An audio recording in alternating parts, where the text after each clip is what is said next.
जय श्री कृष्णा दोस्तों। The incredible vlogger and explorer channel पर आपका स्वागत है। दोस्तों, माघ मास की कथा का वर्णन, माघ मास के महत्व का और माघ मास के 18वें अध्याय का वर्णन मैं आज करूंगी।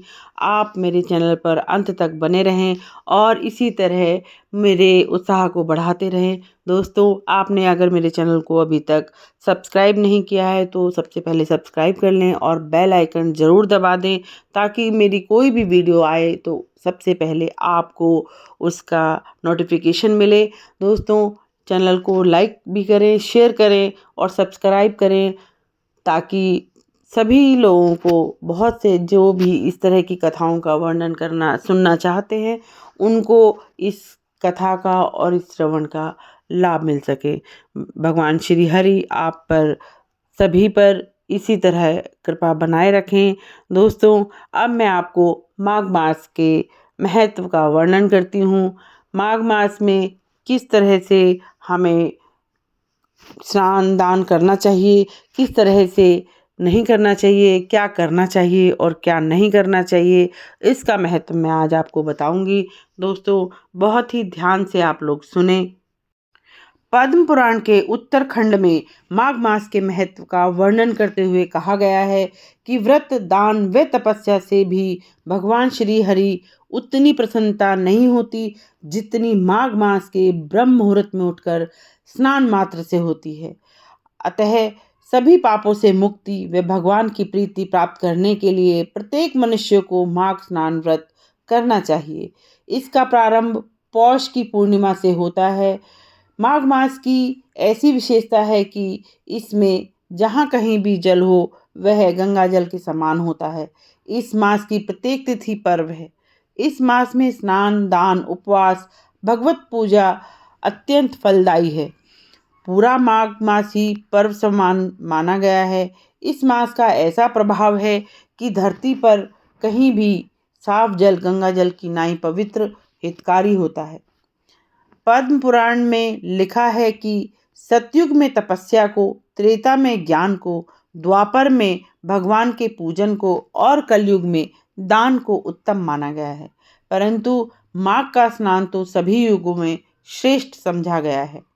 भगवान श्री राम के पूर्वज राजा दिलीप ने वशिष्ठ जी के चरणों में प्रार्थना की, प्रभु उत्तम व्रत, उत्तम जीवन, उत्तम सुख, भगवत सुख का मार्ग बताने की कृपा करें। तब वशिष्ठ जी बोले, राजन, माघ मास में सूर्योदय से पहले स्नान करते हैं वे अपने पापों, रोगों और संतापों को मिटाने वाली पुण्याई प्राप्त कर लेते हैं। यज्ञ, याग, दान करके लोग जिस स्वर्ग को पाते हैं वह माघ मास का स्नान करने वाला ऐसा ही प्राप्त हो जाता है। अतः संकल्प करो कि मैं पूरे माघ मास में भगवत चिंतन करके प्रातः स्नान करूंगा, चाहे रात को देर सवेर हो जाए, पर संकल्प करें कि मुझे सूर्योदय से पहले इतने बजे स्नान करना है, तो सुबह अपने आप आंखें खुल जाएंगी। नियम निष्ठा रक्षा करती है। थोड़ी ठंड लगेगी लेकिन शरीर में ठंड झेलने की ताकत आएगी। शरीर गर्मी को पचा लेगा। आदमी प्रतिकूलता से जितना भागता है उतना कमजोर संकल्प वाला हो जाता है और प्रतिकूलता को दृढ़ता से जितना झेलता है वह उतना ही दृढ़ संकल्पी हो जाता है। सूर्योदय के समय सूरज दिख रहा हो चाहे बाद में दिखे, तुम तो पूर्व की तरफ जल शशि अर्पण करके उस गीली मिट्टी का तिलक कर लो और लोटे में जो थोड़ा पानी बचा हो उसको देखते हुए ओंकार का जाप करो। थोड़ा सा जल पी लो। आपको भगवत चरणामृत, ताजे भगवत प्रसाद का एहसास होगा। इस मास में तीर्थ स्थान की महिमा है। यदि कोई निष्काम भाव से केवल भगवत प्रसन्नता, भगवत प्राप्ति के लिए माघ स्नान करता है तो उसको भगवत प्राप्ति की बहुत बहुत आसानी से होती है। ये माघ मास की अंतिम 3 तिथियों में गीता, श्री विष्णु सहस्रनाम, भगवत शास्त्र का पठन व श्रवण करता है वह पुण्यवान हो जाता है। जो वृद्ध या बीमार है, उसे सर्दी जुकाम आदि है, वे सूर्य नाड़ी अर्थात दाएं नथुने से श्वास चलाकर स्नान करें तो सर्दी जुकाम से रक्षा हो जाएगी। इस मास में पुण्य स्नान, दान, तप, होम, उपवास भयंकर पापों का नाश कर देते हैं और जीव को उत्तम गति प्रदान करते हैं। जिस वस्तु में आसक्ति है उस वस्तु को बलपूर्वक त्याग दें, अधर्म की जड़ें कटती हैं। जो माघ मास में इन 6 प्रकार के तिलों का उपयोग करता है वह इहलोक और परलोक में वंचित फल पाता है। तिल का उपटन, तिल मिश्रित जल से स्नान, तिल से तर्पण या अर्घ, तिल का होम, तिल का दान, तिल युक्त भोजन। किंतु ध्यान रखें, रात्रि को तिल व तिल के तेल से बनी वस्तुएं खाना वर्जित है, यानी हानिकारक है। माघ मास में मूली ना खाएं, मूली खाना भी वर्जित है। माघ मास में जप तो जरूर करना चाहिए। इस मास में एक समय भोजन करने से व्यक्ति दूसरे जन्म में धनवान कुल में जन्म लेगा। दूसरी बात, माघ मास में धीरे धीरे गर्मी बढ़ती है। इस समय भोजन करने से स्वास्थ्य और सत्व गुण बढ़ेगा। सादा भोजन खाएं, एक समय खाएं। अगर ज़्यादा खाएंगे तो आलस्य और तमोगुण बढ़ेगा। तो यह स्वास्थ्य के साथ साथ पुण्य लाभ की व्यवस्था है अपने व्रत और पर्वों में। तो दोस्तों, यह तो मैंने आपको महत्व बताया। अब मैं आपको माघ मास की कथा का श्रवण कराती हूँ। ओम भगवते वासुदेवाय नमः। दोस्तों, बहुत समय पहले की बात है कि नर्मदा नदी के तट पर सुव्रत नाम का एक ब्राह्मण रहा करते थे। वे सभी वेद वेदांगों, धर्म शास्त्रों व पुराणों के ज्ञाता थे।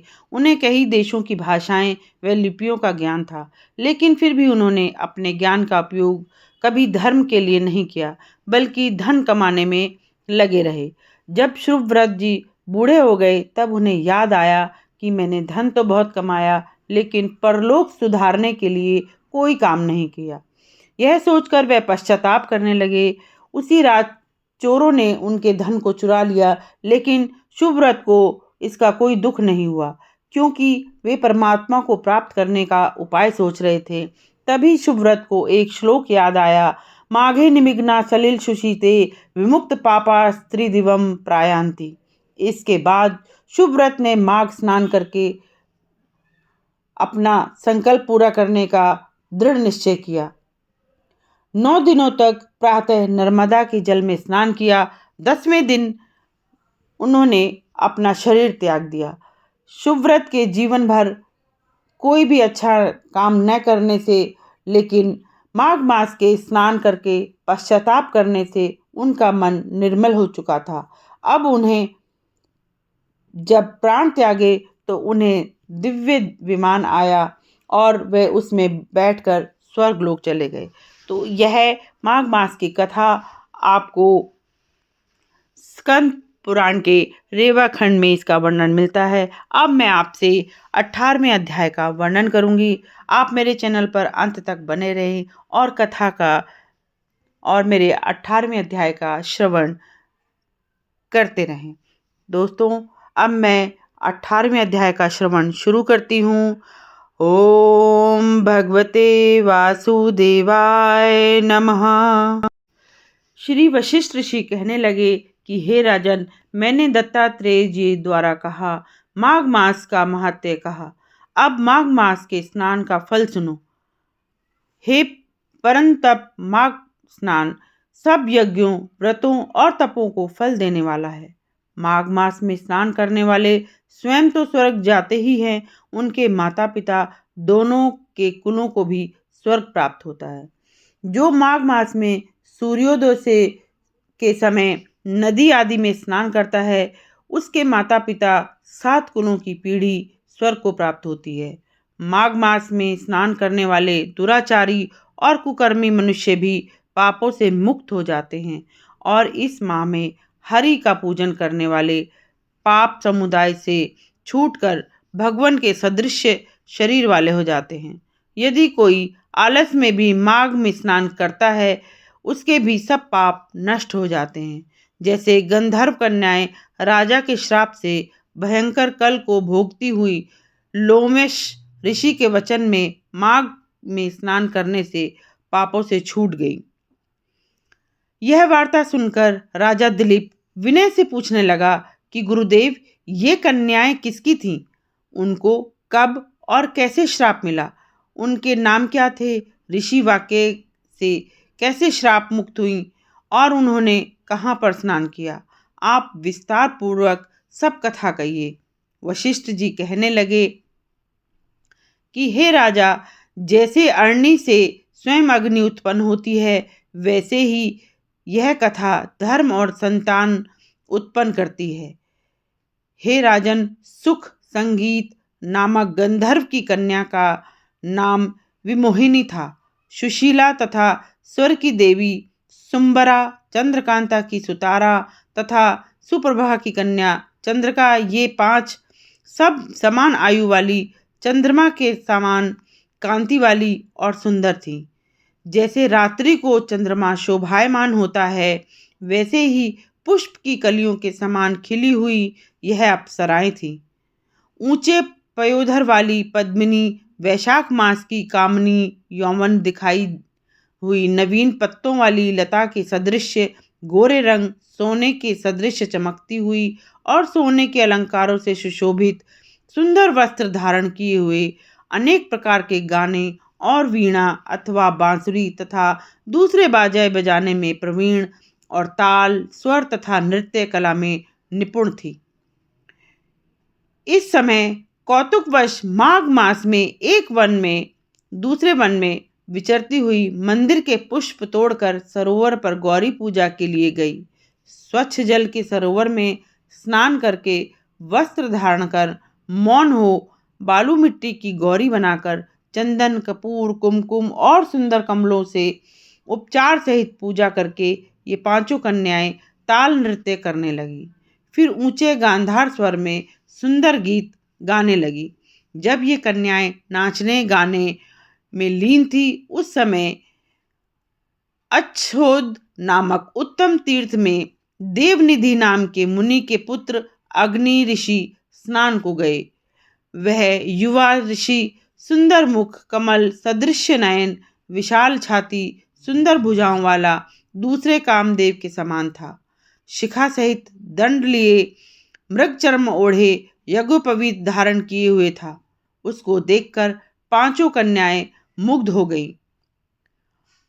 उसका रूप व यौवन देखकर कामदेव से पीड़ित हो देखो देखो ऐसा कहती हुई उस ब्राह्मण के चित्त में कामदेव का डर उत्पन्न करने लगी और आपस में विचार करने लगी कि यह कौन है। रति रहित होने से कामदेव नहीं और एक होने से अश्वनी कुमार नहीं। यह कोई गंधर्व या किन्नर या काम रूप धारण कर कोई सिद्ध या किसी ऋषि का श्रेष्ठ पुत्र या मनुष्य है। कोई भी ब्रह्मा जी के इस स्वरूप को यह हमारे लिए ही बनाया गया है। जैसे पूर्व कर्म के प्रभाव से संपत्ति प्राप्त होती है, वैसे ही गौरी जी ने हम कुमारियों के लिए यह श्रेष्ठ वर दिया है। और आपस में यह तुम्हारा वर है, यह मेरा वर है अथवा सबका, ऐसा कहने लगी। जिस समय उस ऋषि पुत्र ने अपनी मध्याह्न की क्रिया करके ऐसे वचन सुने तो वह सोचने लगा कि यह तो बहुत बड़ी समस्या उत्पन्न हो गई है। ब्रह्मा, विष्णु, महेश आदि देवता तथा बड़े योगेश्वर भी स्त्रियों के भ्रम जाल में मोहित हो गए। इनको तीक्ष्ण बाणों से किसका मन रूपी हिरण घायल नहीं हो सकता। जब यह नीति और बुद्धि रहती है तब तक पाप से भय रहता है। जब तक की गंभीरता रहती है यम विधि का पालन होता है। जब मनुष्य स्त्रियों के काम रूपी बाणों से बींधा नहीं जाता। ये मुझे उन्नत और मुग्ध कर रही हैं। किन गुणों से धर्म की रक्षा हो सकती है? स्त्रियों के मांस, रक्त, मल मूत्र से बने घृणित और अशुद्ध शरीर में कामी लोग ही सुंदरता की कल्पना करके रमन कर सकते हैं। शुद्ध बुद्ध वाले महात्माओं ने स्त्रियों के पास रहना कष्टकारक कहा है। सो जब तक यह पास आए घर चले जाना चाहिए। अतः जब तक वह उनके पास आई, वह योग बल के द्वारा अंतर्ध्यान हो गया। ऋषि पुत्र के ऐसे अद्भुत कर्म देखकर वह चकित हुई और डरी हुई चारों ओर देखने लगी और आपस में कहने लगी कि यह क्या इंद्रजाल था जो देखते देखते विलीन हो गया। और वह विरह की अग्नि में जलने लगी। कहने लगी कि हे कांत, तुम हमको छोड़कर कहाँ चले गए? क्या तुमको ब्रह्मा ने हमको विरह रूपी अग्नि में जलाने के लिए बनाया था? क्या तुम्हारा चित्र दया रहित हो गया है? हमारा चित्त दुखाकर चले गए। क्या तुमको हमारा विश्वास नहीं? क्या तुम कोई मायावी हो? बिना किसी अपराध के हम लोगों पर क्यों क्रोध करते हो? तुम्हारे बिना हम नहीं जिएंगी। जहाँ पर आप गए हो हमें शीघ्र ले चलो, हमारा संताप हरो और हमें दर्शन दो। सज्जन लोग किसी का नाश नहीं करते और किसी का नाश नहीं देखते। यहाँ पर 18वें अध्याय का समापन होता है। दोस्तों, आपने कथा का श्रवण बड़े ध्यानपूर्वक किया। भगवान श्री हरि आपकी सभी मनोकामनाएं पूर्ण करें, आपको सभी सुख प्रदान करें। भगवान श्री हरि आपको अपना चरणामृत प्रदान करें। दोस्तों, मेरे साथ उच्चारण करें। ओम भगवते वासुदेवाय नमः। ओम भगवते वासुदेवाय नमः। ओम भगवते वासुदेवाय नमः। दोस्तों, अंत में ओम का जाप, जैसा कि मैंने पहले हर वीडियो में बताया है कि यदि आप किसी भी मंत्र का जाप ना कर सकें या आप ना कर पाएँ तो सिर्फ ओम का जाप ही करें। ओम में ही सब समाया है। तो आप मेरे साथ शुरू करें। ओम